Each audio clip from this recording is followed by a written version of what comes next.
Hello and welcome to this tutorial in which we're going to talk about the AR chess.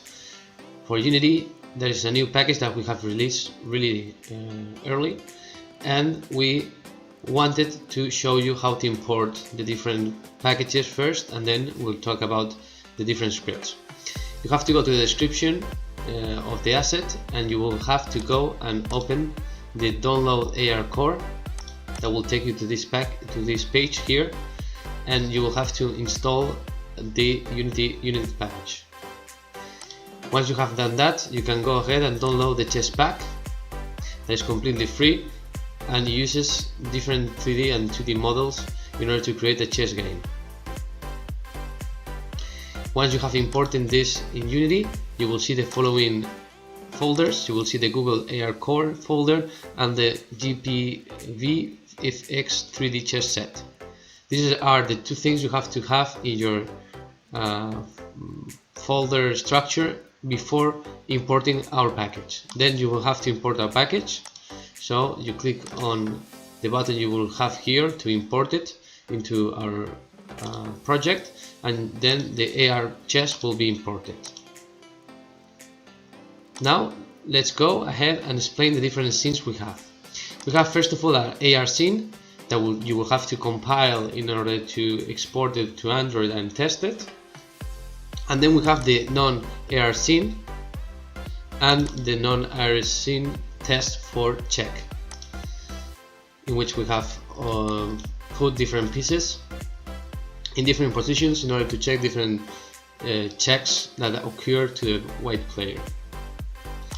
Let's explain how the dynamics of the game work, and then we will see how to apply them to the AR, to augmented reality.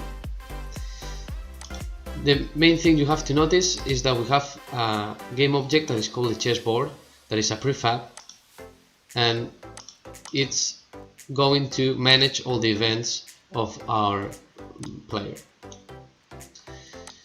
First of all, when the game starts, you will have here at your turn. This means that the player black is not able to move the pieces, and it will have to start the player white. Once player white has selected a piece, you will see how the turn gets to the player black. Whenever a piece is selected, a green area will be displayed in which you will be able to see where are the different squares the piece can move it to.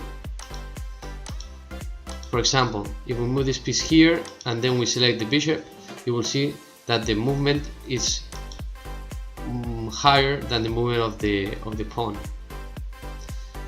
The movements are implemented for each of the pieces, as you can see here, for the L-shaped movement of the horse, for the movement of the bishop, for the movement of the queen, etc. So each of the pieces have its movements, and that is in the piece script. If you open the piece script, you will have a function here that it's going to check if we have a piece type of type pawn, if type knight, or bishop, or rook, or queen, or king. And in function of those informations that are set by the user, we are going to be able to move the piece in one direction or another. The next thing you have to notice is that we have a chessboard interactable. The chessboard interactable is composed by different rows, and inside each row we have a square. The squares are just, as you can see here, box colliders with a script attached to them in order to raycast from the main camera. So whenever we hit one of those squares that are activated, we'll be able to interact with the pieces. The next thing you have to check is that the different black pieces and white pieces have a collider. That collider there is used to move the piece also whenever it's selected by a user.